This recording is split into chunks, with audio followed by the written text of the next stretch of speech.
দুই নেতার উপস্থিতিতে 3টি সমঝোতা সই এবং পুরনো একটি চুক্তির নবায়ন করা হয়।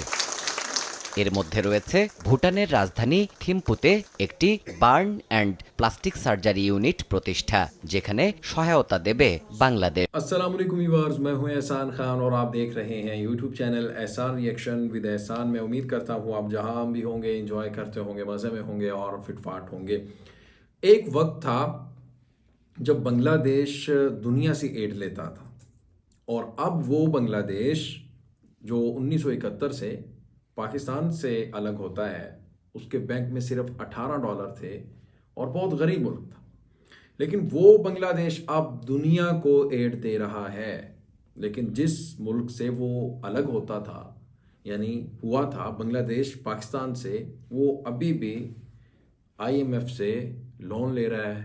और लेकिन बांग्लादेश, ये स्टोरी है क्या, जो भूटानी किंग है, 26 मार्च है, आज़ादी का दिन है बांग्लादेश की, तो वो बांग्लादेश के विजिट पर आए हैं भूटानी किंग, और उन्होंने आते ही एक बांग्लादेश से कहा है, डिमांड की है कि हमें एक हॉस्पिटल की ज़रूरत है, वो आप प्लीज़ बनवा दें।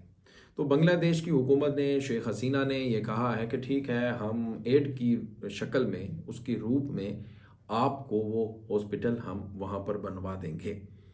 क्योंकि जो भूटान है बहुत छोटा मुल्क है, 4 लाख सिर्फ उसकी आबादी है, और बांग्लादेश के साथ उसका जो रिलेशन है बहुत अच्छा है। इवन इंडिया उसे 50 से 60 करोड़ हर साल देता है, इंडियन रुपीस, लेकिन उसके बावजूद भी बांग्लादेश के साथ ताल्लुकात उसके अच्छे हैं। और सिर्फ बांग्लादेश की एम्बेसी है भूटान के अंदर और इंडिया की है, और इसी तरह बांग्लादेश और फिर भारत में इनकी एम्बेसी भी और किसी मुल्क की नहीं। फिर वीज़ा फ्री एंट्री है बांग्लादेशियों की। लेकिन अब सवाल पैदा होता है कि उन्होंने सिर्फ ये हॉस्पिटल का सवाल सिर्फ बांग्लादेश से ही क्यों किया है, भारत से क्यों नहीं किया। और बांग्लादेश देखें, पहले बांग्लादेश ने मालदीव की मदद की, श्रीलंका की, फिर सूडान की। श्रीलंका बैंकक्रप्ट होने जा रहा था जब, तब कोई मुल्क उसको मुंह नहीं लगा रहा था, लेकिन बांग्लादेश की हुकूमत ने कहा था कि हम आपको लोन देंगे, हम आपकी मदद भी करेंगे, हम जब दिल करे आप वो हमें वापस कर देना। तो लेकिन अब जनाब देखें कि जो भूटानी जो किंग है वो बांग्लादेश में आए हैं और उन्होंने डिमांड की है कि सर्जिकल के अंदर आप ये हमें हॉस्पिटल बना दें। और फिर जो बर्निंग इश्यूज होते हैं, भूटान में जल जाते हैं लोग, लेकिन उनका ट्रीटमेंट नहीं हो पाता, भूटान में उनको आना पड़ता है, बाहर के ममालिक में, बांग्लादेश में, भारत में, किसी और मुल्क में जाकर इलाज करवाना पड़ता है। अभी रिसेंटली देख लें आप, एक भूटानी लड़की थी, उनको कैंसर हो गया था, वो किसी किंग फैमिली से ही उनका ताल्लुक था, लेकिन उसका जो इलाज है वो बांग्लादेश में ही हुआ था। और इसी तरह डॉक्टर शमत लाल हुसैन जो बांग्लादेश के हेल्थ के मिनिस्टर हैं, उन्होंने उनकी वो सर्जरी की थी। तो खैर अब बांग्लादेश ने ऐलान कर दिया है कि ठीक है, हम एड की सूरत में एक हॉस्पिटल बना कर देंगे भूटान में, जिसमें ये सर्जरी और सर्जिकल प्लास्टिक सर्जरी, प्लास्टिक जो सर्जरी है उसको वो डील करेगा हॉस्पिटल। फिर उसमें जो बर्निंग इश्यूज़ हैं, जो लोग जल जाते हैं, उनका भी ट्रीटमेंट होगा। तो आइए इसी के ऊपर एक वीडियो क्लिप है, वो देख लेते हैं, फिर इसके ऊपर हम डिटेल से बात करेंगे। वीडियो देखने से पहले चैनल को सब्सक्राइब कर लें और बेल आइकन भी प्रेस कर दें, वीडियो को लाइक किया करें और कमेंट सेक्शन में आप अपनी फीडबैक से हमें ज़रूर आगाह भी किया करें। 3, 2, 1 एंड क्यू।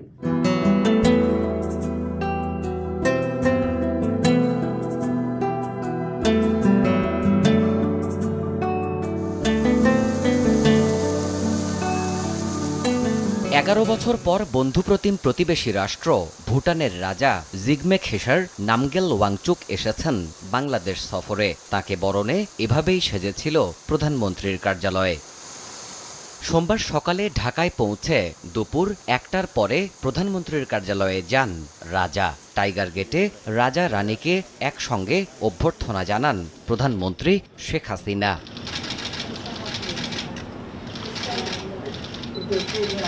এরপর আনুষ্ঠানিকভাবে দুই শীর্ষ নেতা একান্ত বৈঠক করেন। এ সময় উপস্থিত ছিলেন রানী জেতসুন পেমাও। দুই দেশের প্রতিনিধিদের নিয়ে শীর্ষ বৈঠক শেষে কূটনৈতিক দলিল স্বাক্ষরের আনুষ্ঠানিকতায় যোগ দেন প্রধানমন্ত্রী ও রাজা। দুই নেতার উপস্থিতিতে 3টি সমঝোতা সই এবং পুরনো একটি চুক্তির নবায়ন করা হয়। এর মধ্যে রয়েছে ভুটানের রাজধানী থিম্পুতে একটি burn and plastic surgery unit প্রতিষ্ঠা, যেখানে সহায়তা দেবে বাংলাদেশ। এছাড়া কুড়িগ্রামে 109 একর জমির ওপর একটি বিশেষ অর্থনৈতিক অঞ্চল ভুটানের বিনিয়োগের জন্য প্রস্তুত করা হবে। এছাড়া ভোক্তাদের সুরক্ষায় প্রযুক্তিগত সহযোগিতা সংক্রান্ত একটি সমঝোতার পাশাপাশি সাংস্কৃতিক সহযোগিতার একটি চুক্তি নবায়ন করা হয়। রাজার এবারের সফরে জলবিদ্যুৎ আমদানি সংক্রান্ত চুক্তি নিয়ে জোর আলোচনা থাকলেও এটি চূড়ান্ত হতে আরও সময় লাগবে বলে জানা গেছে পররাষ্ট্র মন্ত্রণালয় সূত্রে। देबाशीष राय, समय बस संबाद। आपने ये वीडियो देखी है। राजा साहब जो भूटानी किंग हैं वो बांग्लादेश में आए और 26 मार्च आज़ादी का दिन बांग्लादेश को, और हमारी तरफ से एहसान रिएक्शन की पूरी टीम की तरफ से आपको बहुत बहुत मुबारक हो। 26 मार्च जो बांग्लादेश की आज़ादी का दिन है, और इसमें आकर आपने देखना कि वो पीएम हसीना के साथ बैठे हुए हैं, उसके बाद कुछ एमयूज़ के ऊपर साइन भी हो रहे हैं, एग्रीमेंट हो रहे हैं उनके साथ।